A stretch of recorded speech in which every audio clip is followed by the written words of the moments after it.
नमस्कार, मी किरण आणि आपण पाहताय Mumbai reporter news. Mumbai reporter news मध्ये आपलं सर्वांचं स्वागत. पाहुयात बातमी सविस्तरपणे.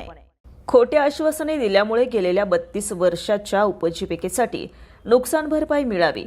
1989 आणि 2009 मध्ये केलेल्या रोजगार आणि भरपाई संबंधित कराराची त्वरित अंमलबजावणी व्हावी आणि JSW स्टील लिमिटेड स्थानिक राजकारणी आणि उद्योग मंत्री उदय सामंत यांच्यातील संगनमताची अधिकृत चौकशी करून या प्रक्रियेत पारदर्शकता आणावी, अशी मागणी ॲडव्होकेट असीम सरोदे, ॲडव्होकेट सिद्धार्थ इंगळे, समाजसेवक संतोष ठाकूर, टीस स्कालर आणि नितीन पगारे यांनी केली आहे.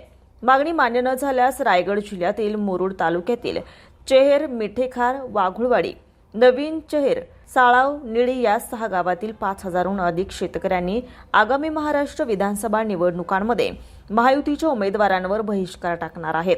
शेतकऱ्यांचा आरोप आहे की सरकार, विशेषतः औद्योगिक मंत्री उदय सामंत, JSW स्टील लिमिटेडच्या बाजूने आहे, ज्यामुळे त्यांच्या भूमी अधिग्रहण आणि रोजगारासंबंधीच्या वैध मागण्यांसाठी सातत्याने दुर्लक्ष करत आहेत. ते दशकांपासून केलेल्या भंगलेल्या वाचनांचे, अप्रयुक्त भूमीचे आणि अशुद्धीतून आर्थिक आणि सामाजिक समस्यांना सामोरे जात आहेत.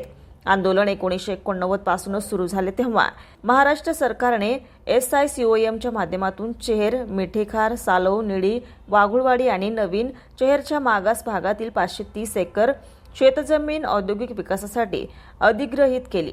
विक्रम इस्पात या प्रकल्पाच्या औद्योगिक विकासाला प्रोत्साहन देण्याच्या उद्देशाने ग्रासिम इंडस्ट्रीज लिमिटेडच्या माध्यमातून या भूमिकेवर ग्रासिमसाठी 99 वर्षाची भाडे करार केली गेली, ज्यामध्ये शेतकऱ्यांसाठी कायमचा रोजगार देण्याचे लेखी वचन दिलं गेलं. तथापि फक्त 250 एकर जागेचा उपयोग प्लांट आणि त्यांच्या निवासी कॉलनीसाठी झाला, ज्यामुळे 280 एकर जागा आजही वापरात नाही. Arun Bansode, Mumbai reporter news, Mumbai. अधिग्रहण कायदा जो आहे जमिनींच्या संदर्भातला, त्याच्यातले काही नियम आहेत.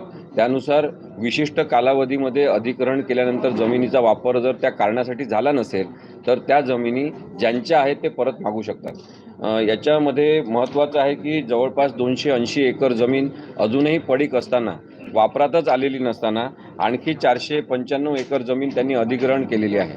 म्हणजे 6 गावामधले शेतकरी हे बेरोजगार झालेले आहेत एक प्रकारे, आणि तिथली शेतीसुद्धा नष्ट केलेली आहे.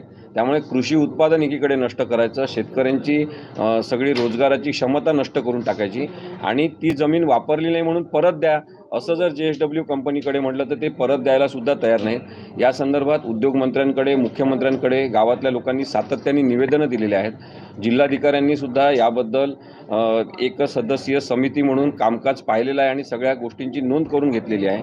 शेतकऱ्यांना जमिनी दिल्या जात नाही, जमिनी परत मागितल्या तर आजच्या भावानुसार देतील की नाही हे सांगितलं जात नाही.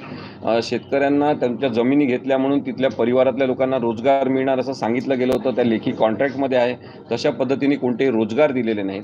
त्यामुळे संपूर्ण या 6 गावातल्या लोकांचं जीवन उद्ध्वस्त करणं, त्यांच्या मूलभूत हक्कांचं उल्लंघन करणं आणि कायद्याची कोणतीही प्रक्रिया न पाळणं, यासाठी JSW कंपनी ज्याप्रमाणे दोषी आहे त्याप्रमाणेच उद्योगमंत्री आणि मुख्यमंत्री हे सुद्धा दोषी आहेत की ते गरीब लोकांसाठी न्याय करू शकले नाही, गरीब लोकांसाठी कोणताही निर्णय घेऊ शकले नाही आणि आता निवडणुकासुद्धा जाहीर झालेल्या आहेत. त्यामुळे आमचं JSW कंपनीला मानवी दृष्टिकोनातून कळकळीचं आव्हान आहे की लोक त्यांच्यासोबत संवाद करण्यासाठी तयार आहेत. या 6 गावातल्या लोकांना घेऊन JSW कंपनीच्या लोकांनी मीटिंग घेतली पाहिजे आणि सुसंवादातून मार्ग सुटत असेल तर तो सोडवला पाहिजे. आम्हाला कोर्टात जाण्याचा शेवटचा मार्ग वापरण्यासाठी जर त्यांनी बाध्य केलं तर अर्थातच आम्ही उच्च न्यायालयामध्ये शेतकऱ्यांच्या हक्कांसाठी जाणार आहोत. कोणालाही नाराज केलं गेलं नाही असं सांगितलं गेलं आहे का मुख्यमंत्र्यांनी? शेतकऱ्यांच्या खात्यामध्येही पैसे आम्ही टाकलेले हेही बोलण्यात आलेलं होतं. मग एकीकडे अशा प्रकारे होत आहे, काय सांगणार? नाही, कसं आहे, पैसे वाटप हे वेगळं आहे. स्वार्थ केंद्रित राजकारणासाठी पैसे वाटले जात असतील त्याचा या प्रकरणाशी काही संबंध नाही आहे. इथे शेतकऱ्यांच्या स्वतःच्या नावाची हक्काची जमीन आहे आणि ती जमीन जर वापरली नसेल उद्योगासाठी तर त्यांना ती परत मिळाली पाहिजे, हा कायद्याचा प्रश्न आहे. आणि म्हणून इथे पैसे कोणाला तरी वाटले आणि त्यामुळे ते फार चांगले झाले असं होत नाही. पैसे आमचे सगळ्यांचे आहे, सगळे जनतेचे पैसे आहे, लोकनिधी आहे. ते वाटल्यामुळे तुम्ही स्वच्छ होत नाही, तुम्ही स्वतःची प्रतिमा स्वच्छ करण्यासाठी लोकांचे पैसे वाटत आहेत, हे आम्हाला दुःखद वाटतं. कंपनी जे या प्रकारे विचार केलेला आहे, तर त्याच्यावरती काय कारवाई झाली पाहिजे? मला असं वाटतं की कंपनीचं या उद्योग करण्याचं लायसन्स रद्द झालं पाहिजे आणि त्यांना ब्लॅकलिस्ट केलं पाहिजे. JSW कंपनी सातत्याने लोकांच्या हक्कांशी खेळ करत असेल आणि कायद्याची कोणती अंमलबजावणी करत नसतील तर त्यांना ब्लॅकलिस्ट कंपनी म्हणून जाहीर केलं पाहिजे आणि त्यांना भारतामध्ये कुठेही उद्योग करण्याची परवानगी दिली नाही पाहिजे. जोपर्यंत हे सगळे शेतकऱ्यांचे प्रश्न ते सोडवत नाही तोपर्यंत त्यांना नवीन उद्योगासाठी कोणती परवानगी देण्यात येऊ नये असा निर्णय घेणं आवश्यक आहे. तुमची भूमिका काय असेल? आमची भूमिका हीच आहे की कायद्याच्या मार्गाने जर JSW कंपनी काही चांगला निर्णय घेत असेल तर त्यांनी घ्यावा.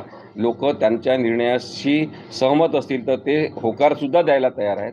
नाहीतर मग कोर्टात जाण्याचा न्यायाचा मार्ग उपलब्ध आहे. आपण आता सांगितलं की मतदान बहिष्कार टाकतो, मतदान आम्ही करणार नाही, काय सांगतो? आता नागरिक शास्त्राच्या दृष्टीने आपण पाहिलं तर अत्यंत महत्त्वाचा अधिकार आहे मतदानाचा आणि तो मतदानाचा जो कायदेशीर हक्क आहे तो आम्ही यांच्या विरुद्ध वापरू असा एक कडवट निर्णय शेतकऱ्यांना जर घ्यावा लागत असेल तर त्यामागची सगळी पार्श्वभूमी अनेक वर्षांपासून तयार झालेली आहे आणि शेतकऱ्यांच्या कुटुंबातील लोकांनी असं सुद्धा ठरवलेलं आहे की केवळ आपल्या गावात आपण यांच्या विरुद्ध मतदान करायचंच, पण संपूर्ण रायगड जिल्ह्यात आपण फिरायचं आणि सांगायचं की महायुतीच्या लोकांना आता निवडून द्यायचं नाही. धन्यवाद. ताज्या घडामोडींसाठी आणि ताज्या बातम्यांसाठी आजच आमच्या मुंबई रिपोर्टर न्यूज चॅनलला लाईक करा, सबस्क्राईब करा आणि बेल आयकॉन प्रेस करा आणि पाहत रहा मुंबई रिपोर्टर न्यूज.